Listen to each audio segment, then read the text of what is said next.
Greetings! Welcome to the Hot Dogs, Horseshoes, and Hand Grenades Quickstart Guide. In this video, we're going to be going over all of the core interactions and controls for the game to get you up and running nice and quick. We're going to start off by taking a look at our controllers here.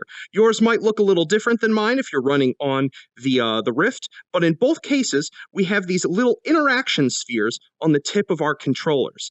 This, as far as the game is concerned, is where your hands are. And it's a small little precise dot like this instead of a big trigger for your hand because there are a lot of small objects in H3 that we need that precision for, like bullets. And so we're going to start off by talking about how we pick up and drop objects. We do this by intersecting our interaction sphere with an object, and on the Vive, we pull the trigger, like so. For large objects like this, it's a sticky interaction, meaning I don't have to hold the trigger, I just click it and release it. For smaller objects, simpler ones, we actually have to keep the trigger held, and when we release it, we drop that object. With sticky interactions on the Vive, we actually have to click the grip button here to drop the object. On Rift, this is different. You're always using the grab buttons on the sides of your controllers, and you're always holding them down. It's just that's the ergonomics of that platform. So then now that we know how to pick up objects, there might be other sorts of controls for those objects that are relevant to us. This is going to vary object to object, firearm to firearm. They're in various sorts of groups. We'll go over in a moment how to find some of those controls, but in the case of something like our handgun here, let's pick that up. So we've got this in our hand. We've got our magazine. I'm holding my trigger down to hold this. I'm going to load it like so. I'm going to hover my hand over the slide. You'll notice the interaction sphere lights up. That tells us there's an interaction here of relevance. So I'm going to grab my slide, pull it back, and release it. I've now chambered around, and I can pull the trigger to fire.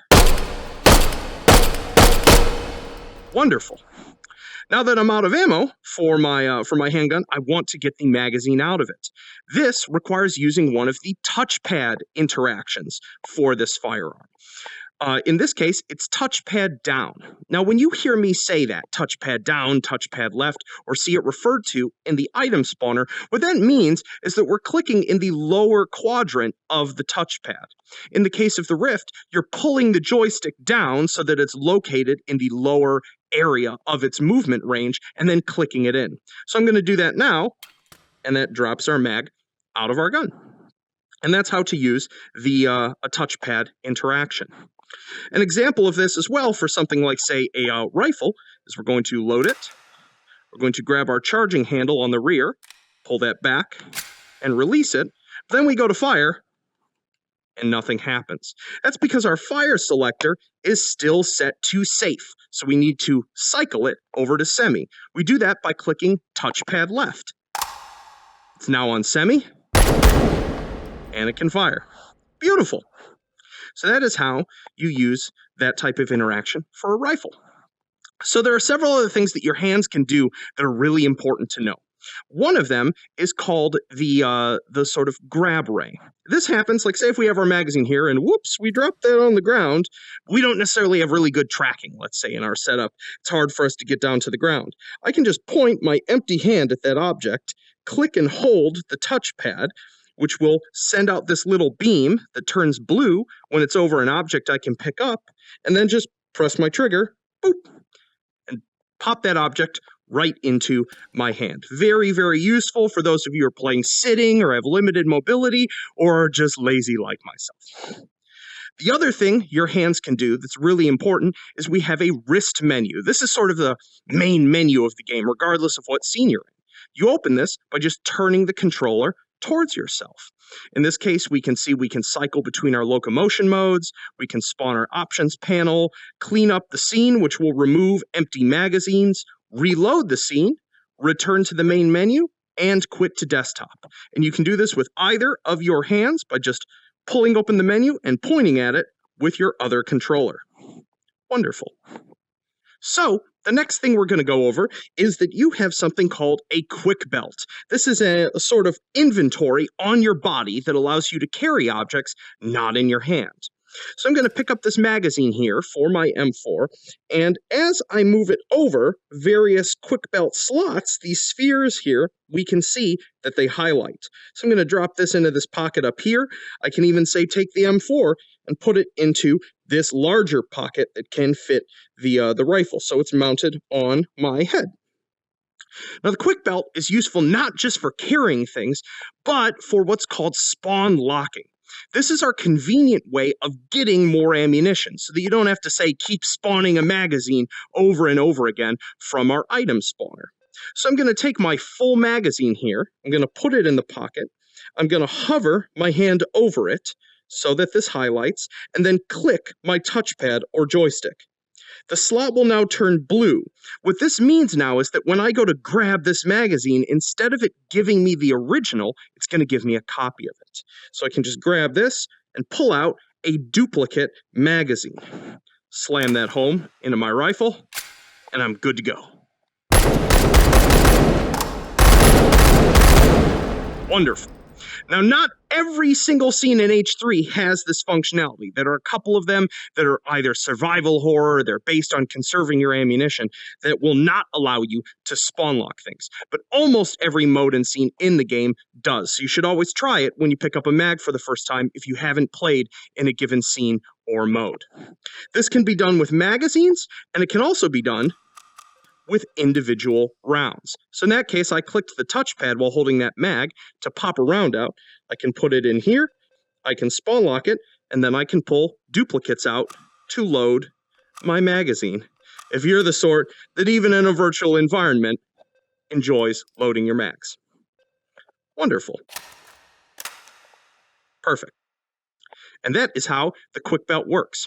If you don't like this configuration of it, there are other options for quick belt slot layouts, especially if you're in a sitting configuration or just have a body shape where you don't like the placement of these slots. And now lastly, we're going to cover locomotion. How do we move around and how do we change our options for how we move around in H3?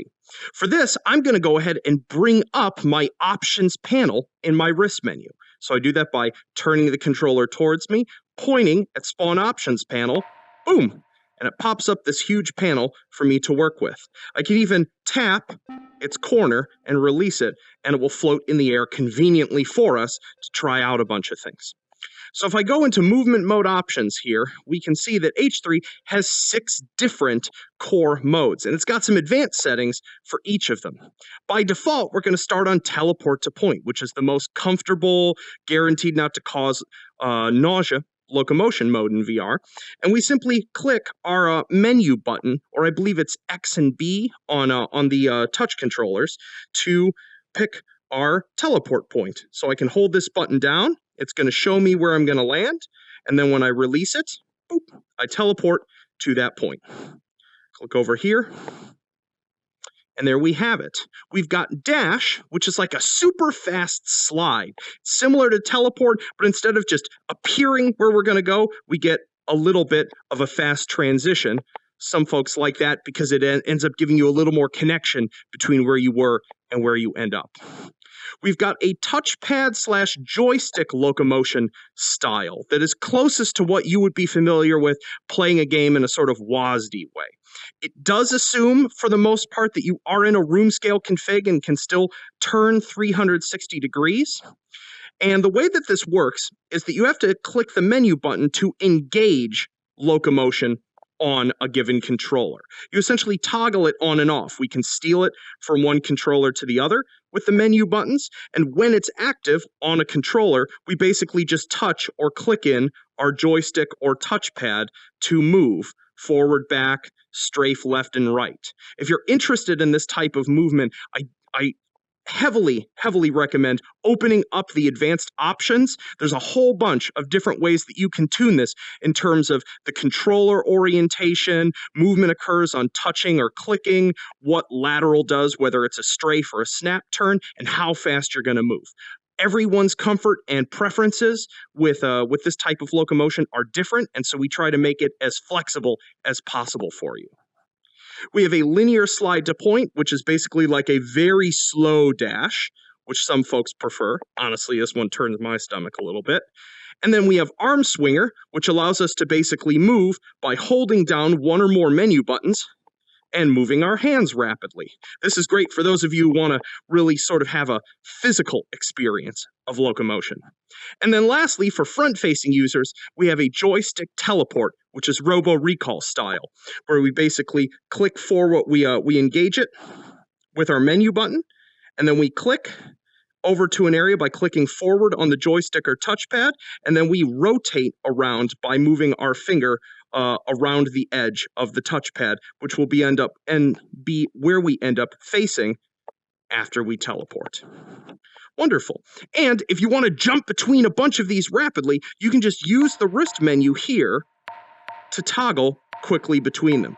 So I can just jump straight to teleport, come over here, and then jump over to arm swinger and arm swinger around. So you can freely jump between them at will.